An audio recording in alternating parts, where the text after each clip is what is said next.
সমবেত ভক্তবৃন্দের চরণে আমার কোটি কোটি দণ্ডবত প্রণতি, কোটি কোটি দণ্ডবত প্রণতি, কোটি কোটি দণ্ডবত। গীতা জয়ন্তীর অষ্টম দিবস। আমাদের সকলের প্রিয়, সকলের আদরের দোলা সব বলে দিয়ে গেল। আমার তো আর কিছু বলবার কিছু নাই। আমি মনে ভাবছি কি বলবো কি বলবো, দোলা তো সব বলে দিয়ে চলে গেল। যাই হোক, উঠতেছি যখন কিছু তো বলতেই হবে। শোনায় কিছু সামান্য কিছু শোনায় আপনাদের জন্য।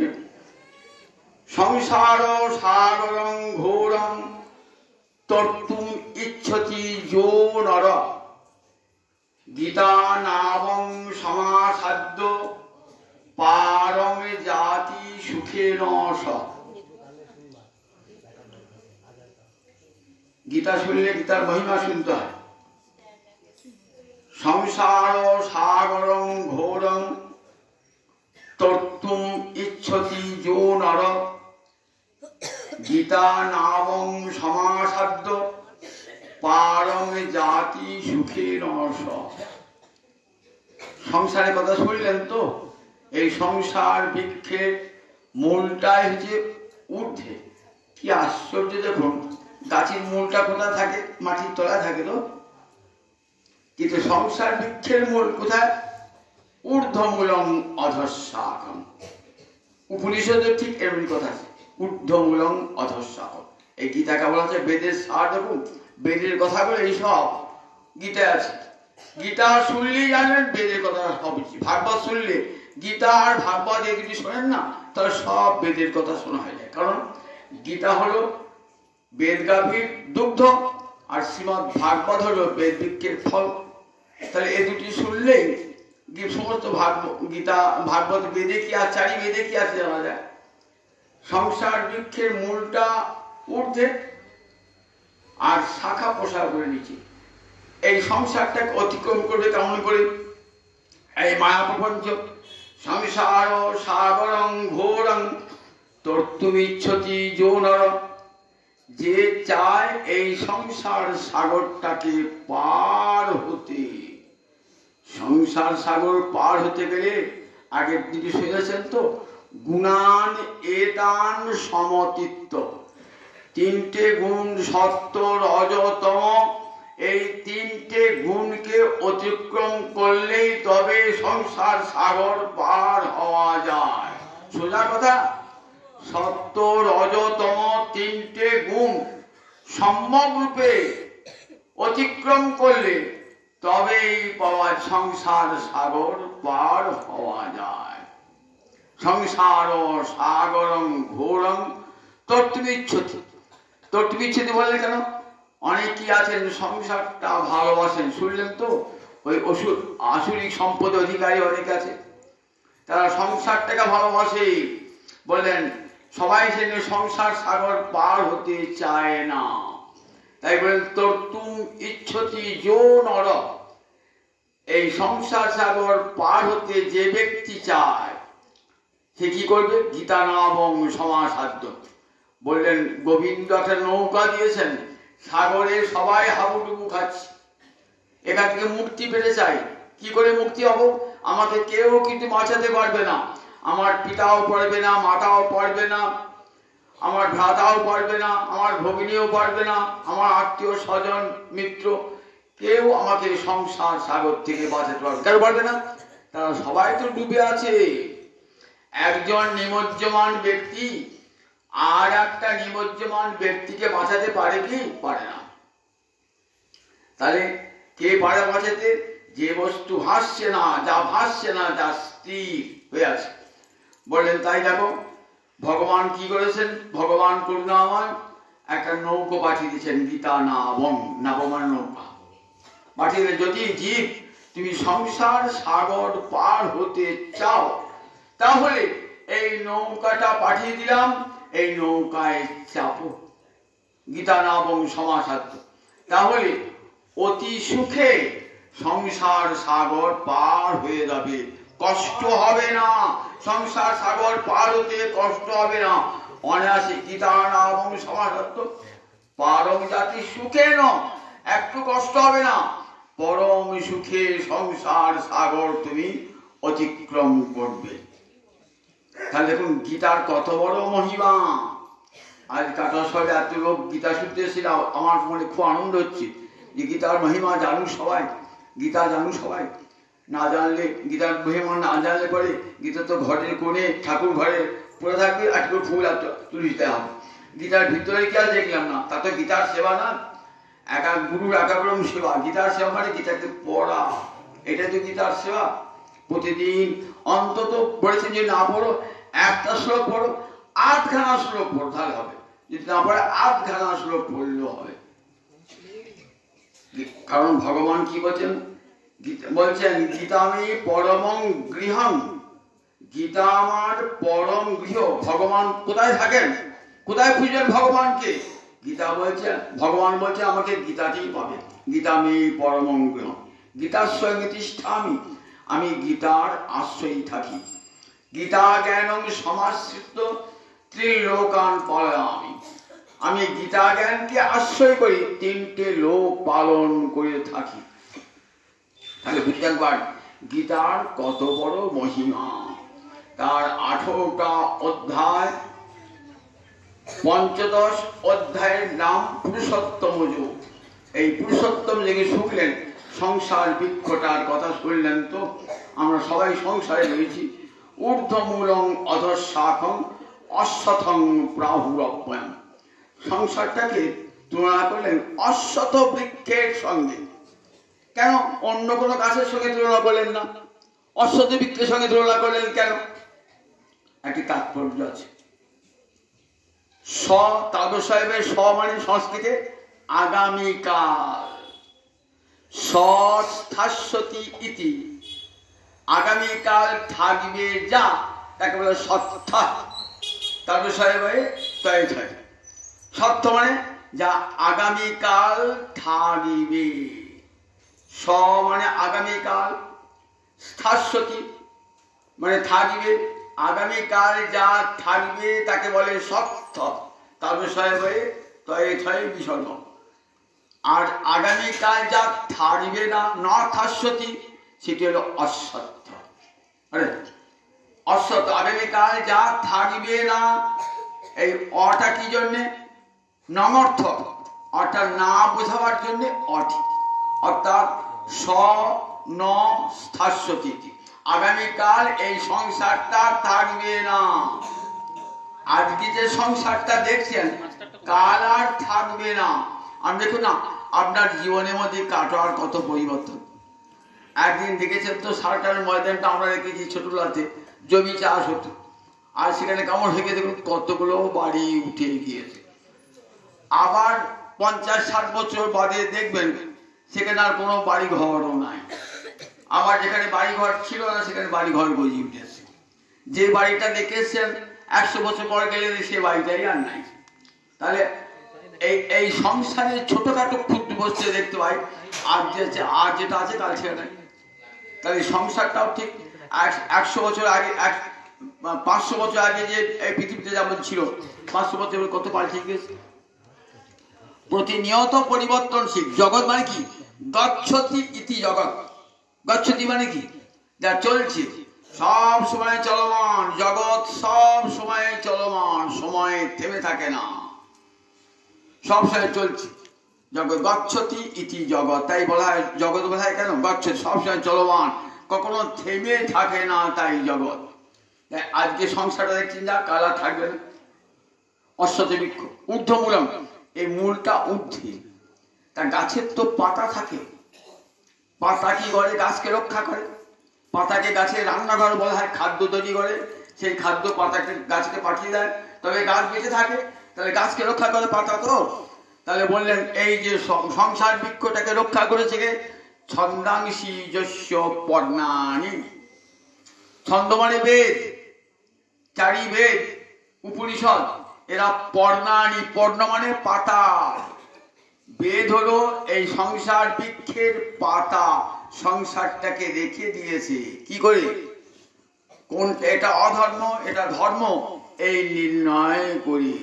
দেখো জীব এটা করো এটা করবে না, এমনি করে সংসার বৃক্ষটাকে ধরে রেখে দিয়েছে সংসারে। এইটা তোমার কর্তব্য, এটা তোমার কর্তব্য নয়। ছন্দাংশী যস্য পর্ণানি গুণ প্রবিদ্ধা বিষয় প্রভালা। বিষয় কটা? পাঁচটা। কি কি? শব্দ, স্পর্শ, রূপ, রস, গন্ধে। পাঁচটায় কি বলি? এই পাঁচটাকে আমরা বিষয় বলি। এই পাঁচটা বিষয় সবাই আমরা ভোগ করি, শুধু মানুষ নয়, মানুষ, দেবতা, ওই নর্দমার কীটটা পর্যন্ত ভোগ করে এই পাঁচটা বিষয়। রূপ, রস, শব্দ, গন্ধ, স্পর্শ। দেবতা থেকে আরম্ভ করে ওই পিঁমড়ে মাছিটা পর্যন্ত পাঁচটা বিষয় ভোগ করে। শব্দ, স্পর্শ, রূপ, রস, গন্ধ। বিষয় প্রমালা বললেন গুণ প্রবৃদ্ধা। এই বিষয়টা যেমন ছোট ছোট কচি মুকুল, যেন গাছ, সেটা বৃদ্ধি পাবে কেমন করে? তা বললে গুণ প্রবৃদ্ধা। জল দিতে হবে গাছে, তবে তো গাছটা বেশি থাকবে, পাতাগুলো বৃদ্ধি প্রাপ্ত হবে। তিনটে গুণ, সত্য, রজ, তম, তিনটে গুণ। তিনটে গুণ জল, তিনটে গুণের জল দিচ্ছে, আর এই পাতাগুলি বৃদ্ধিপ্রাপ্ত হচ্ছে, একটু একটু করে পাতাগুলি বিষয়গুলি বৃদ্ধিপ্রাপ্ত হচ্ছে। অর্থাৎ রূপ, রস, শব্দ, গন্ধ, স্পর্শ, এই বিষয়গুলো বৃদ্ধিপ্রাপ্ত, বিষয় অপ্রবৃদ্ধা, গুণ অপ্রবৃদ্ধ, গুণের ফলে বিষয় প্রবলা বৃদ্ধিপ্রাপ্ত হচ্ছে। আর শাখাগুলো বলেন অধঃপুষিত, শাখাগুলো অধস্য ঊর্ধ্বস্য। কিছু শাখা নিচের দিকে, কিছু শাখা উপরের দিকে। অর্থাৎ এই যে ব্রহ্মাণ্ড দেখছেন না, এই উপরতলা আছে, নিচুতলা আছে, তিনতলা। তো উপরতলায় স্বর্গা দিল, মধ্যকালে দেখছেন মর্তলোক, তলাত আছে পাতালা আদি। তার তিনতলা বাড়ি যেন রয়েছে। তাই কিছু ঊর্ধ্বলোকে, কিছু নিম্নলোকে। শাখাগুলো কতগুলো ঊর্ধ্ব দিকে, কতগুলো ঊর্ধ্বস্য অধস্য, কতগুলো ঊর্ধ্ব দিকে, কতগুলো নিচের দিকে। এই সংসার বৃক্ষ, এই সংসার বৃক্ষের মূলটা তো উপরে। এই সংসার প্রপঞ্চ অতিক্রম করা কষ্টকর, তো কি করে পার হবেন? তা বলেন ওই বৃক্ষরূপে আপনাকে সবসময় আটকিয়ে দিচ্ছে, যেতে দিচ্ছে না। তাহলে দেখবেন সংসারের মূল তো ছেদ করা যাবে না। বলেছেন অসঙ্গ শস্ত্রে ন, অসঙ্গ মানে সঙ্গহীনতা, অর্থাৎ আসক্তিহীনতা। দৃঢ় ন শস্ত্রে ন, বলে বৈরাগ্য রূপ দৃঢ় অস্ত্র দিয়ে সেই সংসার বৃক্ষের মূল ছেদন করতে হবে। বাবরি গাছের গোড়াটা তো গোবিন্দ ছেদন করবে কি করে? সেটা ছেদ হবে না। তাহলে কোনটা ছেড়বে? বলে অসংখ্য দেখবে বট গাছ, অশ্বত্থ গাছ, দীর্ঘদিন হয় না, ঝুড়ি নামে, অনেক ছোট ছোট ছোট মূল নামে, সেগুলো কি কি বলে ঝুড়ি বলি। ওগুলো মাটি কামড়িয়ে থাকে, গাছটাকে রক্ষা করে। বলে ওইগুলো হলো সব বাসনা, জীবের কত অনন্তকালের অনন্ত বাসনা এই সংসারটাকে ধরে রেখে দিয়েছে, সংসার বৃক্ষকে ধরে রেখে দিয়েছে। সংসার মানে হচ্ছে বাসনার সাগর। সংসার বাসনার সাগর, অসংখ্য ঝুড়ি। এগুলোকে কাটা যায়, এই বাসনাগুলো কাটা যায় কি করে? দ্বারা অসংখ্য শস্ত্রে ন, বলেন বৈরাগ্য রূপ দৃঢ় অস্ত্রের দ্বারা। বৈরাগ্য শব্দের দুটো অর্থ হয়। একটা সংসারে অনাসক্তি হলো বিগত রাগ, আর একটা বিশিষ্ট রাগ ভগবানের ভালোবাসার দ্বারা। এইটি হলো আসল বৈরাগ্য। ভগবানের ভালোবাসা আসলে আপনা আপনি সংসারে বৈরাগ্য আসে। যতক্ষণ ভগবানের ভালোবাসা না আসে ততক্ষণ সংসারে বৈরাগ্য কোনো মতেই আসবে না। আর যদি সেই বৈরাগ্য আসে না, সেটা হবে মর্কট বৈরাগ্য। মর্কট মানে বানরের বৈরাগ্য। আমি গোবিন্দ ভালোবাসি না, অথচ বৈরাগীর পোশাক গ্রহণ করেছি বলে তোমার বৈরাগ্য দুদিনের। একটা সাধু বাবার গল্প শোনায়। সাধু বাবা সংসার ছেড়ে কৌপিন পরে, একটা গেরুয়া পরে, একটা গ্রামে ভিক্ষা করে বেড়ায়। একটা গ্রামে সে ডেরা বেঁধেছে। গ্রামের লোক সব খুব ভালোবাসে দাদু বাবা, সুন্দর গান টান করে, সুন্দর গান টান করে সাধু বাবা। সবাই ভালোবাসে, গুরুর মতো ভালোবাসে। সাধু দেখলি তো মানুষ, ভারতবর্ষের মানুষ প্রণাম জানা, ভক্তি জানা। দাদু বাবা একে ঠাকুর, আপনারা আমি এখানে থাকুক, বেশ সুন্দর কণ্ঠে গান টান করেন, বল বেশ একটা জায়গা করে দাও। এই গ্রামের প্রান্তে একটা বনেতে একটা কুঁড়ে তৈরি করে দিয়েছি, ঘর তৈরি করে দিয়েছি। সাধুবাবু গ্রামগঞ্জে ঘুরে ভিক্ষা করে খান থাকেন, এমনি করে অনেক শিষ্য হয়েছে। সাধুবাবা বলছে একদিন শিষ্য দিকে, শিষ্য জিজ্ঞেস করে, বাবা কোনো কষ্ট হয় না তো? তা বলছে, বাবা কষ্ট তো হয় নাই, একটা দেখছি খুব ইঁদুরের উৎপাত এখানে খুব। কিরকম? আমার কৌপিন কেটে দেয়, আমার গেরুয়া কেটে দেয়। বেশ বাবা আমরা ব্যবস্থা করছি, আমরা কৌপিন ইঁদুরটা তারা আবার ব্যবস্থা করছি। একটা বিড়াল নিয়ে এসে, এই বিড়ালটা থাকলে ইঁদুর আসবে না, বিড়ালটা রেখে দিয়েছে। বিড়াল নিয়ে এসেছে, ইঁদুর উৎপাত চলে গেছে। কিন্তু বিড়ালের উৎপাত বেড়েছে, বিড়ালটা মেউ মেউ মেউ সবসময় করে। সে তো খাবার দুধ চাইছে, কোথাও দুধ পাবে? বলছে, বাবা ইঁদুর উৎপাত তো গেল, বিড়ালের উৎপাত শুরু হয়েছে, ঘুমুর দেয় না সারা রাত, খালি মেউ মেউ করে, খিদে পায়। বলে আচ্ছা বাবা আমরা ব্যবস্থা করছি, একটা ওই দুধের ব্যবস্থা করছি। শিষ্যরা মিলে স্বামী একটা গাভী কিনে দিল। এবার গাভীটা এলো, গাভীটা দুধ হচ্ছে, বিড়ালটা খাচ্ছে, আর বিড়ালটা মিউ মিউ করে না। এবার গাভী তো আনা হলো, গাভীটাকে চড়াবে, রাখবে কি, চড়াবে কি? তাকে খোল দেবে, ছাড়িয়ে দেবে, কে দেবে? বলে বাবা গরু তো কিনে দিলে, গরু রাখার ব্যবস্থা কি হবে? কে গরু ছানি কাটবে, কে গরু চড়াবে? একটা বাবা একটা রাখাল দেখে দিচ্ছি, একটা রাখাল তো রাখা হলো, রাখাল হলো, ইঁদুর মাছ থেকে বিড়াল হলো, গাভী হলো, রাখাল হলো। এবার রাখাল বলছে, দাও আমাকে ভাত দাও, আমাকে দুবেলা খাবার দাও। বলছে বাবা বিড়াল ইঁদুর গেল, বিড়াল গেল, গাভী গেল, এবার রাখাল এলো। রাখাল বলছে ভাত দাও, জল দাও। কি করবো তাহলে? কে ভাত আনবে? আমি নিজেই তো ভাত আনতে পারি না। আবার রাখালের জন্য বলে বাবা তাহলে একটা দাঁড় পরি করে একটা পদ নিয়ে এনে দিই, ঘরে এনে দিই। বলে বেশ বাবা। দেখুন নিজের সংসার ছেড়ে গেল, আবার নূতন সংসার হয়ে গেল। তাই মন না রাঙাইয়ে বসনে রাঙাইয়ে কি ভুল করি যোগী। মনটাকে রাঙালাম না, আর কাপড়টাকে গেরুয়া রঙে ছাপিয়ে সাধু হয়ে বসলাম। সাধুর এই দুর্দশা। মর্কট বৈরাগ্য কি বলবো? মর্কট বৈরাগ্য, বর্ণের বৈরাগ্য। কিন্তু ভগবানের যদি ভালোবাসা আসে তাহলে সে বৈরাগ্য আপনা আপনি। যেমন রঘুনাথ দাস গোস্বামী রূপ সনাতন দেখেছেন তো, এদের বৈরাগ্য কেমন?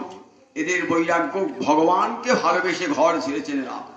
সনাতন গোস্বামী পাদ যিনি পালকি ছাড়া চলতেন না, কিরকম আকর্ষণ দেখুন। জেলের রক্ষককে ঘুষ দিয়ে ছুটছেন। ঘুষ দেওয়া এবং ঘুষ নেওয়া দুটি তো অপরাধ। সনাতন গোস্বামী পাদ আসলে পণ্ডিত ব্যক্তি হয়ে ঘুষ দিলেন কাকে? 10,000 স্বর্ণ মুদ্রা ঘুষ দিলেন ওই কারারক্ষককে। তাহলে অন্যায় করলে না, কৃষ্ণের জন্য যদি কোনো অন্যায় করা হয় সেটা ন্যায় হয়ে যায়। ধর্ম রক্ষা করার জন্য যদি কোনো অন্যায় হচ্ছে ন্যায় হয়ে যায়, অধর্মটা ধর্ম হয়ে যায়। অধর্ম ধর্মায় কল্পতে, অধর্মটা ধর্ম হয়ে যায়। চলে গেলেন বৃন্দাবনে, গিয়ে কেমন করেছেন? রাজার ছেলে, কর্ণাটকের রাজবংশের সন্তান, বৃন্দাবনে গিয়ে মাধু করি করে খাচ্ছেন, গাছের তলায় শুয়ে আছেন, কোন রাজ অনুগ্রহ চাইছেন না। আকবর গিয়েছেন, সনাতনের নাম শুনেছেন তো, বড় ইচ্ছা কিছু সেবা করি। দুবার তিনবার ডাকার পর কুড়ে ঘর থেকে বেরিয়ে এলেন, বললেন আমার ইচ্ছা কিছু সেবা। তখন আকবর সম্রাট, ভারতবর্ষ দিল্লির সম্রাট, কিছু সেবা করতে ইচ্ছা করি। আর রাজার মুখের দিকে তাকাবেন না, রাজার মুখের দিকে, নারীর মুখের দিকে তাকাবেন না। সনাতন গোস্বামী পাদ মুখটা উঁচু করে আছেন। বললেন আমার তো কিছু অভাব কিছু নাই, কি সেবা করবেন? আমি একটু সেবা করতে পারলে আমি নিজে কৃতার্থ বোধ করতাম। তাহলে ওই বুর্জবাসীরা স্নান করে ওই যমুনার ঘাটটা বাঁধিয়ে দিন, আমার নিজের কোনো প্রয়োজন নেই। আকবর বলে বেশ, কোন ঘাটটা? একটা লোককে দেখিয়ে দিলে এই ঘাটটা বাঁধিয়ে, যমুনার ঘাটটা বাঁধিয়ে দেন। বহু লোক স্নান করে এখানে ব্রজবাসী। ঘাটটা বানাতে গিয়ে দেখছেন কি আশ্চর্য, কোন সনাতনে এমন অলৌকিক শক্তি। ঘাটটা দেখছেন মাটির ঘাট নয়, দেখছেন সেখানে হিরে জহরত মণি মুক্ত দিয়ে ঘাটটা বাঁধানো। ভাবছেন এই ঘাট যদি আমাকে বাঁধাতে হয় তাহলে এতগুলো মণি মাণিক্য নিয়ে এসে ঘাটটাকে বাঁধাতে হবে। আমার ভান্ডার, সমস্ত ভান্ডার উজাড় করে ধরলো, এত মণি মাণিক্য আমার ভান্ডারে নাই। এসে বলছেন যে প্রভু, আমার অপরাধ হয়েছে, আমার অহংকার চূর্ণ হয়ে গেছে, আমি আপনাকে সেবা দিতে পারলাম না, আমি চিরকালের জন্য মনে মনে আপনার চরণে দাস হয়ে গেলাম। কেমন বৈরাগ্য দেখুন! ইচ্ছা করলে রাজা তাকে সাহায্য করতে পারতেন। শ্রীজীব গোস্বামীকেও সাহায্য করছে সরকারি দিল্লি সম্রাট, বললেন কিছুই সাহায্য চাই না, একটা সাহায্য করবেন কি না, কিছু কাগজ যদি পাঠিয়ে দেন গ্রন্থ লেখার জন্য, যথেষ্ট, আর কিছু চাই না। গ্রন্থ লেখার জন্য কিছু কাগজ পাঠাতে বলেছেন দিল্লির সম্রাট। ঠিক দেখুন, এমনি করে দেখুন তারা কোনো রাজ অনুগ্রহ গ্রহণ করেন নাই। তারা বলেন তাই কেন? ভগবানের বিশেষ রাগ, বিশিষ্ট রাগ, ভগবানের ভালোবাসা এলে এই বৈরাগ্য এসে, এবং সেই বৈরাগ্য যথার্থ বৈরাগ্য। এই বৈরাগ্য অস্ত্রের দ্বারা, বলে বৈরাগ্য অস্ত্রের সংসার বন্ধনকে ছিন্ন করবেন। সংসার বন্ধন ছিন্ন করে যাব কোথায়? তত পদং তৎ পরিমার্গিতব্য, সেই অব্যয় পথ, যেখানে আমার নিজের বাড়ি সেইখানে যেতে হবে। আমি তো রয়েছি বিদেশে বিভুঁয়ে। বিবেকানন্দ একটা গান আছে, মন চলো নিজ নিকেতনে। মন চলো, আমার এটা তো বাড়ি নয়, আমি বিদেশে রয়েছি, তাই কত দুঃখ কষ্ট মায়ার সংসারে ভোগ করছি। আমাকে যেতে হবে কোথায়? আমাকে যেতে হবে গোবিন্দ চরণ, সেটি তো আমার বাড়ি। সেখান থেকে চলে এসেছি, তাই এত দুঃখ এত কষ্ট ভোগ করছি। বলেন ওই বিশ্বের সন্তান বেদ মাতা বলছেন, অমৃতস্য পুত্রা, তোমরা তো অমৃতের সন্তান, তোমাদের আমার মৃত্যু ভয় কিসে? কিন্তু আমরা সেই পিতাকে, বিশ্ব পিতাকে ভুলে আছি, এই সংসার সাগরে পড়ে হাবুডুবু খাচ্ছি। এখান থেকে আমাকে উদ্ধার করবেন কে? বলেন দেখো, গুরুদেব যদি করুণা করেন তবে সংসার সাগর উদ্ধার করে নিয়ে যাবেন। একটা গল্প শোনাই। একটা রাজার ছেলে, সে কি করে না, রাজার ছেলে তো পড়তে যায় চতুষ্পাঠীতে পড়া, চতুষ্পাঠীতে পড়তে গিয়েছে টোলে, চতুষ্পাঠী মানে টোল, কারণ সংস্কৃত পড়া হতো তো, এই গ্রামে পড়াশোনা করার পর ওই চতুষ্পাঠীতে ভর্তি করেছো, চতুষ্পাঠী টোল। সেখানে গিয়ে বেদ, তারপরে আপনার উপনিষদ, তারপরে পুরাণ, এইসব পড়ানো হতো, সংস্কৃত পড়ানো হতো। রাজার ছেলে পড়তে গেছে। রাজার ছেলে তো লোক যায়, দিয়ে আসে আর নিয়ে আসে, দিয়ে আসে আর নিয়ে আসে, তা প্রতিদিন দিয়ে আসে আর নিয়ে আসে। তা এক ছেলেটার ইচ্ছা হয় অন্যান্য ছেলে সেই খেলা করতো, কিন্তু খেলা করতো রাজার ছেলে তো ঠিক যে স্কুলে ঘন্টা পড়ে যায় আর লোক দিয়ে নিয়ে আসে। একদিন স্কুলে একটু সকাল সকাল ছুটি হয়ে গিয়েছে, রাজার লোক যে দেরি করেছে, তখন ছেলেটা অন্যান্য ছেলে সব হয়ে করে বেরিয়ে পড়েছে, খুব মজা করতে করে বেরিয়ে পড়েছে। পড়তে পড়তে একটা বনের মধ্যে ঢুকে পড়েছে। বনের মধ্যে ঢুকে খেলা করতে করতে বনের মধ্যে ঢুকে পড়েছে। তারপরে সব ছেলেগুলো পালিয়ে গেছে, কেবল আমি ঢুকেছি। তখন ছেলেটার রাস্তা খুঁজে পাচ্ছে না। তখন ছেলেটার গায়ে অনেক, রাজা ছেলে তো গায়ে অলঙ্কার আছে। সেই বনেতে থাকে এক দস্যুর সর্দার, তার অনেক চর আছে। সেই দস্যু সর্দার কি করে তার চর রাজার ছেলেটাকে ধরে দিয়েছে। রাজার ছেলে ধরে যা গয়নাগাটি ছিল কেড়ে করে নিয়েছে, এইবার তাকে হত্যা করতে যাবে। তখন দস্যু বলছে, আমার তো সন্তান নাই, কি সুন্দর ফুটফুটে সন্তান, ওকে মারিস, বিড়াল কি হবে, শব্দ কেড়ে নিয়েছে।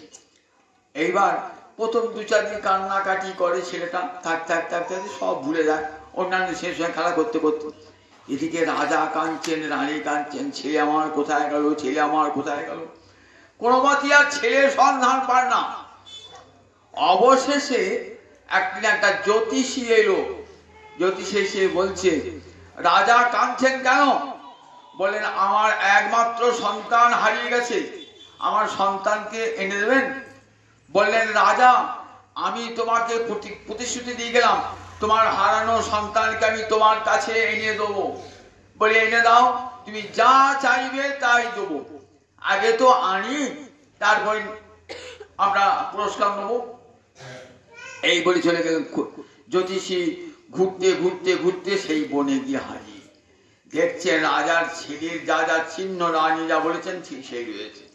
আর অন্যান্য দস্যুদের ছেলের সঙ্গে তার পার্থক্য দেখছেন অন্যান্য দস্যু ছেলেগুলো কেমন আর রাজার ছেলে কেমন। রাজ পরিবেশে মানুষ হয়েছে, ভালো মন্দ খেয়েছে, তার তো দেখছি আলাদা রকম হবে। তবে এইটি ঠিক রাজার ছেলে হবে। তাকে নিয়ে গেছে, নিয়ে গিয়ে কাছে নিয়ে গিয়ে সব ছেলে সবারই হাত দেখছেন জ্যোতিষী গিয়ে, সবারই ভূত ভবিষ্যৎ বর্তমান বলে দিচ্ছেন। দস্যু সর্দারের হাত দেখিয়েছেন, ভূত ভবিষ্যৎ বর্তমান বলে দিয়েছেন। দস্যু সর্দারের খুব ভালো লেগেছে, বলছে আপনি আমার এখানে যতদিনই খুশি থাকুন। বলে আমি যে থাকতেই এসেছি সেই কৌশল তো খুঁজছিলাম, রাজার ছেলেকে তো নিয়ে যেতে হবে। প্রতিদিনই কি করেন, ওই অন্যান্য ছেলেদিকে নিয়ে যান আর সবাই হাত দেখেন। রাজা ছেলেটা আসে, আমার হাত দেখো, আমার হাত দেখো। বলে তোমার হাত আজ দেখবো না, কাল। আবার আসেন, কাল, কাল দেখবো। আবার আসেন, বলে কাল দেখবো। তখন রাজার ছেলেটা বলছে সবারই হাত আজ দেখছেন, বলা দেখো সঙ্গে সঙ্গে দেখছেন, আমার বেলায় বলছেন কাল দেখবো, কাল দেখবো। বলছে ঠিক আছে কাল দেখবো, তুমি একা একা আসবে। পরের দিন সকাল বাজে গিয়েছে সেই রাজার ছেলেটি, হাত দেখে বলছে রাজা ছেলেকে, দেখো তুমি কিন্তু রাজার ছেলে। বলে দেখো ওই যে ছেলে কত বসে খেলা করে, ওদের মুখগুলো দেখেছো, ওদের শরীরগুলো দেখেছো, আর দেখো তোমার শরীরটা কেমন দেখাচ্ছে। একটা আয়না নিয়ে দেখাচ্ছে, এই দেখো, এই দেখো তোমার মুখ দেখো কেমন, তোমার চোখ দেখো কেমন, তোমার দেহ দেখো কেমন দেখাচ্ছে। আর ওই ছেলেগুলো দেখো তোমার মত এক। তখন ভাবছি তাহলে আমি কার ছেলে? তুমি রাজার ছেলে, হারিয়ে গেছো ছোটবেলায়। এই দস্যু সর্দার তোমার বাবা নয়, দস্যু সর্দার স্ত্রী তোমার মা নয়। তুমি চুরি করবে কেন? এরা দস্যু, এরা খেতে পায় না, চুরি করে ডাকাতি করে। তুমি তো রাজার ছেলে, তোমার বাবার অঢেল ঐশ্বর্য। কি করে যাব বাবার কাছে? বললেন এখন যাওয়াটা সহজ নয়, যাওয়াটা বড় কঠিন। এসো আমি তোমাকে নিয়ে যাব তোমার বাবার কাছে, আমি প্রতিশ্রুতি দিয়ে এসেছি। প্রতিদিন যান বাবার বাড়ি, গল্প শোনান। এই দেখো বাবার এত বড় সাতমহল বাড়ি, তার কত ঐশ্বর্য, টাকা পয়সা, ধন দৌলতের কথা শোনান। প্রতিদিন শোনান। তো শুনতে শুনতে শুনতে শুনতে ছেলেটার উৎকণ্ঠা বৃদ্ধিপ্রাপ্ত হয়েছে। আমাকে নিয়ে চল, এখনো যাওয়া হবে না, এসো তোমাকে লাঠি খেলা শেখায়। লাঠি খেলা শেখাচ্ছে, নানা অস্ত্রবিদ্যা শেখাচ্ছে। বলে কেন শেখাচ্ছেন? বলে তুমি যাবো বলেই যাওয়া হবে নাকি? জানো এই বনটা যেই পার হবে না, বনের সীমান্তে দাঁড়িয়ে আছে তিনজন প্রহরী, দাঁড়িয়ে আছে তিনজন প্রহরী। তাদের সঙ্গে যুদ্ধ করে তবে বন ছাড়তে হবে। লাঠি খেলা নির্জনে নিয়ে যান, আর এখন অস্ত্র তরবারি খেলা শেখান, লাঠি খেলা শেখান। এমনি করে শিখে যখন প্রবল উৎকণ্ঠা। বলে পারবে? বলে হ্যাঁ আমি পারবো। এইবার যাচ্ছে সেই জ্যোতিষী আগে আগে, আর পিছনে পিছনে যাচ্ছে সেই রাজার ছেলেটি। যেই বনের প্রান্তে গিয়েছে না, তিনজন প্রহরী একবার লাঠি নিয়ে, ঢাল নিয়ে, তরোয়াল নিয়ে আক্রমণ করেছে। রাজার ছেলেটি যুদ্ধবিদ্যায় পারদর্শী হয়েছে, তিনজন প্রহরীকে হত্যা করে এই বনের সীমান্ত পেরিয়ে চলে এলো। এসে দেখছে রাজাকে, দেখছে রাজামশাই, রাজামশাই করে হাঁটছে। রাজা ভাবছেন সেই জ্যোতিষী গলা তো, এই দেখুন আপনার ছেলেকে নিয়ে এসেছি। রাজা তো আনন্দে আকুল, রানী ছুটে এসেছে, রানীর চোখে জল, রাজার চোখে। কদিন বার ছেলেকে পেয়েছেন, জড়িয়ে ধরেছেন ছেলেকে। বলছেন জ্যোতিষী তুমি যা চাইবে তাই দেবো, অর্ধেক রাজত্ব দেবো, কি চাও বলো। জ্যোতিষী বলছে আমি কিছু পাবার জন্য আপনার ছেলেকে আপনার কাছে আনি নাই, আপনার ছেলেকে আপনার কাছে এনে দিলাম, এটাই আমার বড় পাওনা হলো। রাজা বললে আমি তোমার কাছে চিরকৃতজ্ঞ থাকলাম। চলে এলেন। এই যে নিয়ে গেলেন না, গল্পটি বললাম তো, গল্পটি একটি রূপক। আমাদের সংসারটা কেমন, আমরা মায়া দস্যু আমাদেরকে নিয়ে এসেছে। আমরা তো রাজার ছেলে, আমরা তো গোবিন্দের সন্তান, অমৃতের সন্তান। এখানে পড়ে কত দুঃখ কষ্ট ভোগ করেছি। আমাদেরকে নিয়ে যাবে কে সংসার সাগর পার করে? যে সংসারের কথা শুনলেন, কি আমাদেরকে সংসার সাগর পার করে নিয়ে যাবে? তত পদং তৎ পরিমার্গিতব্যম, সেই পরম পদে কি আমাদেরকে নিয়ে যাবে? বললেন তাই আসেন ভগবান, গুরু রূপে আসেন ভগবান, গুরু রূপে আচার্য অঙ্গমাং বিজানিয়া। এসে কি শোনান? বলেন দেখো জীব, তুমি কে? তুমি সংসার করছো, এখানে খাচ্ছ ফুটছো, এখানে এসে কারু বউ হয়েছো, কারু মা হয়েছো, কারু ভগিনী হয়েছো, কারু পিতা হয়েছো। তুমি তো আসলে গোবিন্দের দাস। দেখো গোবিন্দ দাস কি করে দেখান? ওই যেমন আয়না খুলে দেখালো জ্যোতিষী, গুরুদেব শাস্ত্র খুলে দেখান। তুমি দেখো তুমি গোবিন্দের দাস। দেখো মমই গীতায় এখানে বলা দেখবেন, মমই বাংশ জীবলোকে জীবভূত সনাতন। বলছেন জানো, জীব আমার সনাতন অংশ, চিরন্তন অংশ, তার সঙ্গে আমার সম্পর্ক চিরকালে। সে আমার কাছে ফিরে আসতে পারে, কিন্তু আসতে পারছে না, সংসার বাধা দিচ্ছে। কে নিয়ে যাবে? গুরুদেব কৃপা করে এসেছেন। দেখালেন দর্শন আর দর্পণ একই। দর্পণ মানে আয়না, দর্শন মানে তাই দৃশ্যতি অনির্ণীতি। দর্শন শাস্ত্র পড়ে দেখুন, দেখুন জীব কৃষ্ণের দাস, জীবের স্বরূপ হয় নিত্য কৃষ্ণ দাস। জীবকে নিয়ে কিন্তু যাবো বললে সংসার ছেড়ে যাবেন না। কে দাঁড়িয়ে আছে? ওই তিনটে গুণ, সত্য রজতম।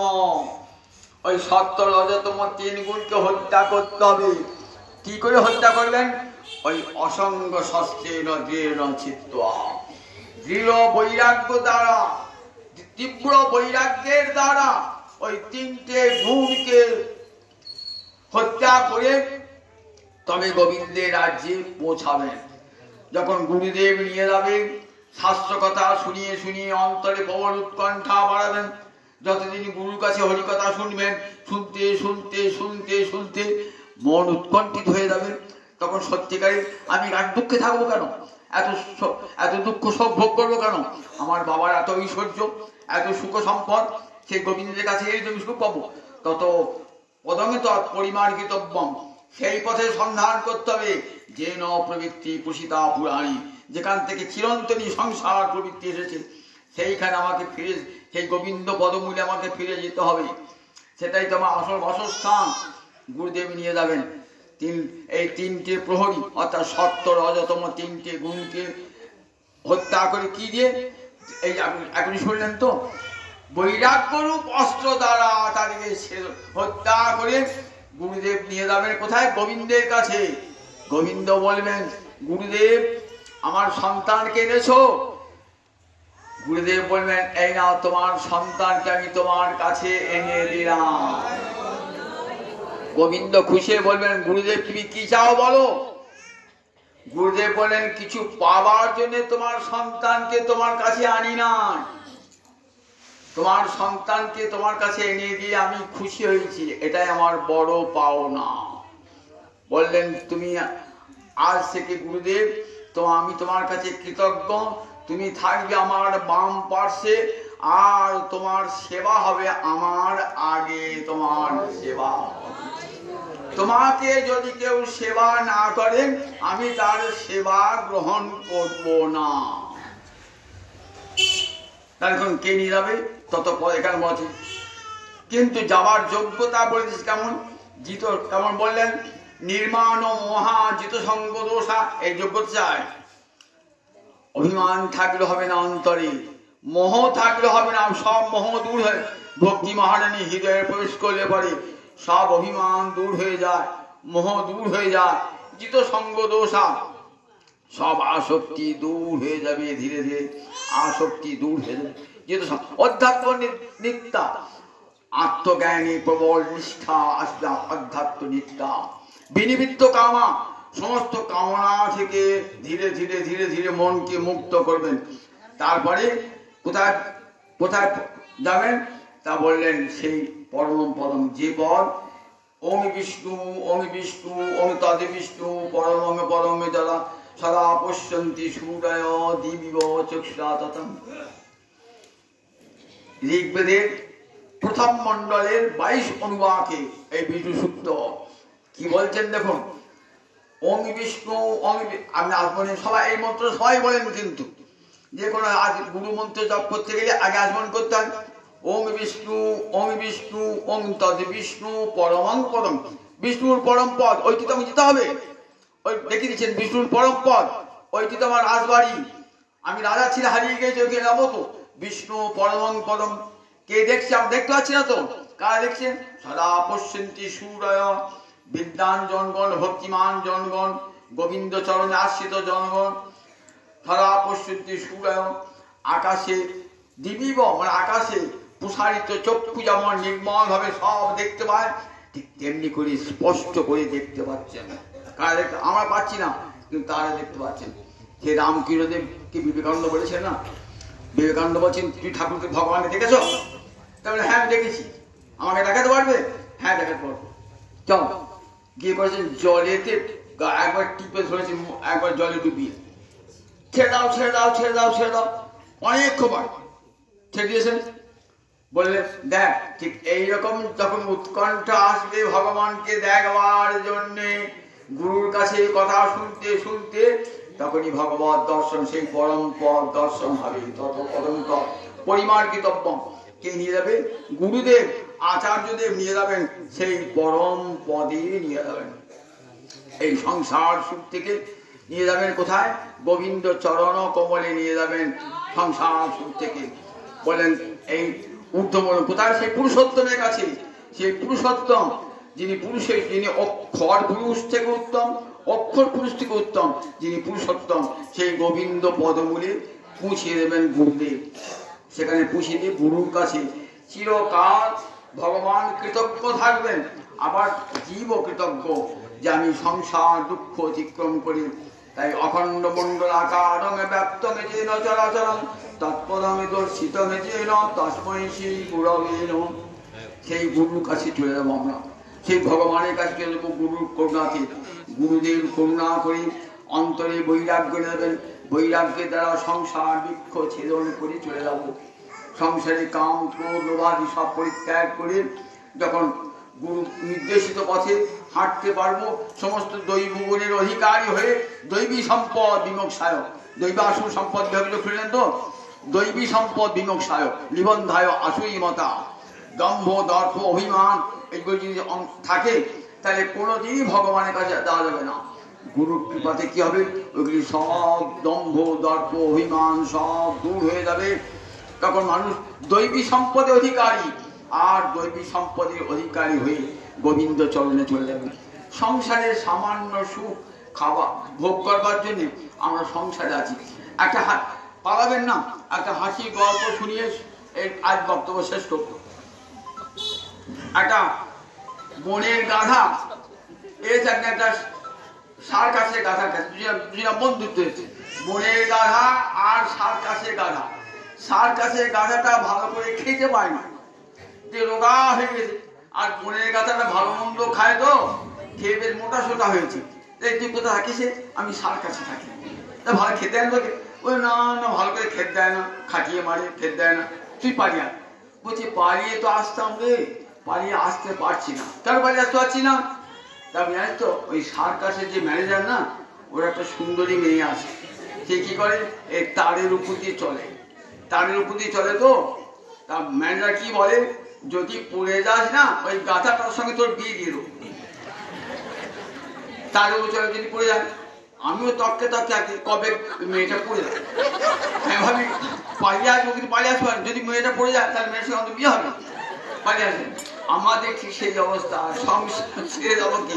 ওই সংসারের সুখটুকু একটু পাওয়ার জন্যে। দেখুন সংসারে এত বড় সুখ ছেড়ে দিও, এই সংসারের সামান্য পাওনাটুকু, পাওনাটুকু সামান্য, আর দুঃখ কষ্ট পাওয়াটা সবচেয়ে বেশি।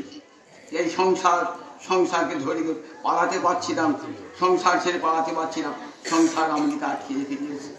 গীতা জন্য বলে দেখো সংসার এই দুঃখ অতিক্রম করতে গেলে গুরু পদাশ্রয় করুন।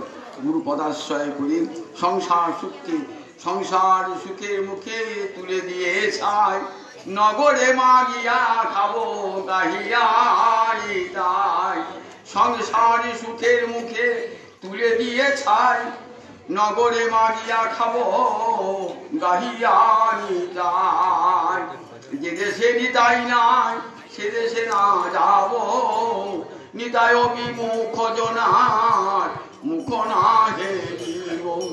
সংসারে তুচ্ছ সুখকে তুচ্ছ করে দিয়ে গুরুপদ আশ্রয় করি গোবিন্দ চরণে পোষাবো, জীবন ধন্য সার্থক হয়ে যাবে, গীতা শোনা সার্থক হয়ে যাবে। জয় নিতাই জয় নিতাই।